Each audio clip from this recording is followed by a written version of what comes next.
Nah, gen Bapa itu sempurna. Keluarkan Matius 5 ayat 48. Saudara setuju bahwa Allah itu Allah yang setia ketika dia mengucapkan firman dan dia tidak pernah bisa mengingkarinya. Jadi kalau Tuhan bilang begini, ya jadinya begini. Coba. Kalau Tuhan bilang begini, saudara berkata apa? Apa mampu? Apa bisa kan? Tapi kalau Tuhan bilang, Matius 5 ayat 48, karena itu harusnya kamu sempurna. Sama seperti Bapamu di surga adalah sempurna. Jadi saudara harus punya gen yang namanya gen sempurna. Saudara harus menjadi orang yang sempurna seperti Bapa. Kan ada ungkapan, buah tidak jatuh jauh daripada pohonnya. Ini saudara harus menjadi sempurna. Tuhan berucap nggak sembarangan ngomong. Yang nggak kamu mampu lakukan terus Tuhan suruh, nggak mungkin seperti itu. Kita aja Bapak yang baik, nggak mungkin suruh misalnya kayak Vanessa disuruh angkat beras 1 karung. Evan kan tahu sebagai bapaknya kemampuan dia. Suruh nangkap ini, nggak mungkin suruh Vanessa turunin beras yang ada di mobil. Mikir, begitu juga Tuhan ketika dia berkata karena itu harusnya kamu sempurna, sama seperti Bapakmu yang di surga adalah sempurna. Tuhan tahu, lu pasti bisa kalau saudara mengaktifkan roh yang Tuhan taruh ya. Nah, saudara mungkin menatap saya, sempurna seperti apa? Gampang.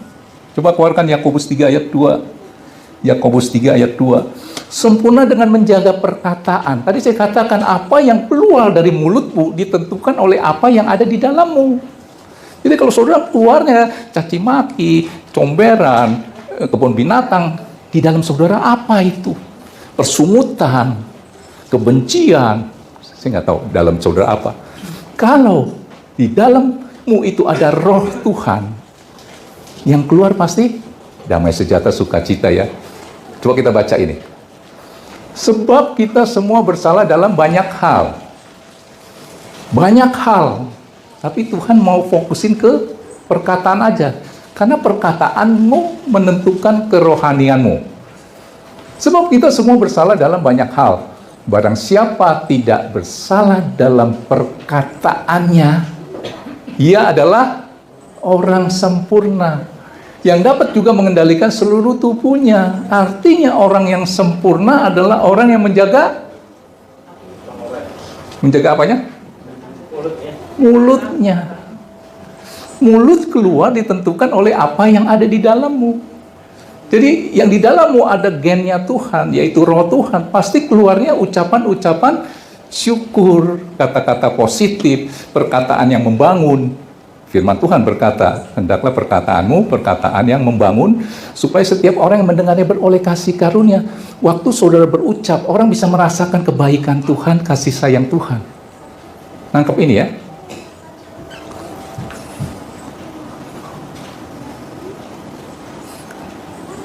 Apalagi? Tidak menjadi hamba uang. Mau sempurna nih ya. Tadi sempurna itu dengan menjaga mulut, ya. Saya sering ajarkan kepada saudara, saya nggak tahu saudara praktekin nggak ya. Begitu saudara melek, ucapan apa yang saudara harus ucapkan? Biasanya yang keluar dari mulut saudara itu apa yang di dalam. Saudara harus mengucapkan apa? Ya mengucap syukur. Kalau saya begitu bangun, saya nggak pernah ngomong Tuhan Yesus, Engkau baik. Ini ucapan pertama ya. Baru entar saudara mau ngomong apa terserah deh. Begitu bangun, ucapkan apa? Tuhan Yesus, Engkau baik, Engkau dahsyat, luar biasa. Maka sepanjang hari itu akan ditentukan dengan ucapan pertamamu. Jadi kalau saudara begitu bangun tidur gitu ya, ya entah ya, maaf nih, ditentukan oleh apa yang di dalam. Sialan. Nah, maka sepanjang hari itu sialan semua tuh. Ya mungkin saudara begitu bangun tidur, kok ada sesuatu. Apa? Terus saudara keluarin kata-kata umpatan. Nah, itu perkataan pertama menentukan. Terus, ya. Jadi kalau saudara begitu walaupun kondisi mungkin tidak mendukung untuk mengucap syukur, saudara ucapkan, Tuhan Yesus, Engkau baik. Maka harimu ditentukan oleh ucapan pertamamu. Ya, nangkap ini. Tadi saya katakan sempurna dengan cara apa? Jangan jadi hamba uang. Karena orang bangun tidur kan kepikiran, kalau banyak order, kepikirannya langsung pekerjaan, Tuhan nanti belakangan. Oh iya, belum diselesaikan. Bisa kan? Karena saya dulu juga begitu. Saya dulu jual mesin fotokopi, jualnya bertulisnya di rumah. Begitu melek, keingetan sama mesin fotokopi yang ntar mau dikirim jam 2 belum selesai. Langsung melek, langsung turun, periksa yang kemarin belum selesai. Itu jujur saya. Ya, langsung teringat dengan pekerjaan. Nah, mau sempurna kan saudara? Coba keluarkan Matius 19 ayat 21. Tidak menjadi hamba uang. Saudara akan menjadi orang yang sempurna. Saya sering katakan, saingan berat Tuhan itu adalah uang kan? Tapi kalau saudara utamakan Tuhan, saudara menjadi orang yang sempurna. Coba baca ini. Kata Yesus kepadanya, jikalau engkau hendak sempurna, perhatikan baik-baik, pergilah, jualah segala milikmu, dan berikanlah itu kepada orang-orang miskin, maka engkau akan beroleh harta di surga. Kemudian datanglah kemari dan ikutlah aku. Ini cerita tentang seorang anak kaya, orang kaya, anak muda, yang rajin ibadah, taat ibadah, sudah melakukan hukum Taurat, jangan mencuri, jangan menzina, jangan bla bla bla bla, hormatilah ayah ibumu. Itu sudah dilakukan, apalagi yang kurang? Tuhan berkata, satu lagi yang kurang. Jikalau engkau hendak sempurna, pergilah, jualah segala milikmu, dan berikanlah itu kepada orang-orang miskin, maka engkau akan beroleh harta di surga. Kemudian datanglah kemari dan ikutlah aku. Saudara harus punya gen Bapa, yaitu sempurna. Saudara bisa sempurna ketika engkau bisa menjaga mulutmu. Saudara bisa sempurna ketika engkau tidak menjadi hamba uang. Artinya, di dalam hidupmu, prioritasmu adalah Tuhan. Engkau sempurna. Saya teropong ya. Di sini yang nomor satu kan uang atau Tuhan nih? Jawab yang jujur. Pak Beni waktu minggu lalu, Pak Beni ibadah nggak nih? Waduh Pak Yudas, saya nggak ibadah nih. Ya udah, saya pikir dia sakit atau apa. Kan ada kerjaan. Waduh. Tapi ya itu, saya berdoa, Roh Kudus bekerja, dia bisa nelpon saya. Pak, itu nanti selesainya jam berapa? Maksudnya selesai ibadah. Dia ada urusan yang sangat penting, harus mengirim barang itu dari dia kemana sih Pak? Kalimantan ya. Kalau sampai nih, maaf ya Pak ya, dia benar-benar minggu lalu nggak datang nih, karena ngurusin pekerjaan Pak. Maka Pak Beni itu tidak bisa menjadi orang yang sempurna. Tergiur mungkin sejumlah uang, jadi saya nggak bisa ibadah nih. Tapi puji Tuhan, Tuhan menjamah hatinya, dia datang. Setelah selesai firman, langsung Pak Beni berangkat ke Tanjung Priok, ke pelabuhan. Nah, itu kita mau prioritaskan Tuhan. Jadi artinya saudara mau jadi sempurna, prioritaskan Tuhan. Aktifkan roh yang Tuhan taruh di dalam hatimu. Saudara akan menjadi orang yang sempurna. Terus apa lagi gen Bapak? Murah hati. Jadi kalau saudara itu kikir, pelit, bin medit, senggol, bacok, nggak ada kemurahan untuk bisa mengampuni. Kesalahan satu aja diingat sampai 10 tahun. Waduh, saya nggak tahu di dalammu itu apa. Kalau di dalammu itu ada roh Tuhan, itu pasti ada kemurahan hati. Keluarkan Lukas 6 ayat 36. Gen Bapak itu apa? Murah hati. Ayo, Lukas 6.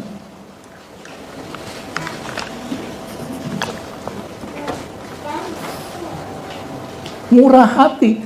Hendaklah kamu murah hati sama seperti Bapakmu. Gen Bapak apa? Adalah murah hati. Saudara harus sama, serupa dengan Kristus ini. Karena saudara ada di dalam Kristus, tenggelam di dalam Kristus. Saudara akan serupa dengan di mana saudara ada di dalamnya, tenggelam. Nangkap ini. Murah hati.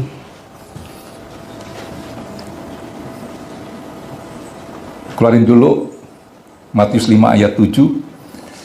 Artinya apa? Murah pengampunan. Susah untuk benci orang. Mengasihi, murah memberi itu kan perlu kasih. Ya, berbahagialah orang yang murah hatinya karena mereka akan beroleh kemurahan. Jadi gen Bapak apa? Murah hati. Jadi artinya saudara harus murah hati dalam hal memberi, dalam hal memberi juga pengampunan. Dan kalau orang yang murah hati, saya mau katakan, orang itu susah benci orang. Tapi saya lihat ada orang senggol bacok. Bayangkan, cuman salah ngomong aja dikit, waduh, bukan senggol bacok kali ya, senggol penggal. Kebayang nggak saudara? Apa tuh yang di dalamnya? Saudara nangkep ini ya.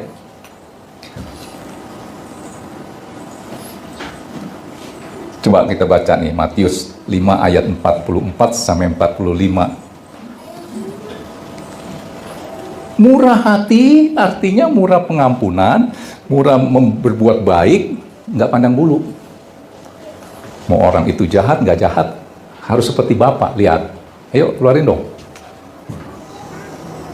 Matius 5 ayat 44.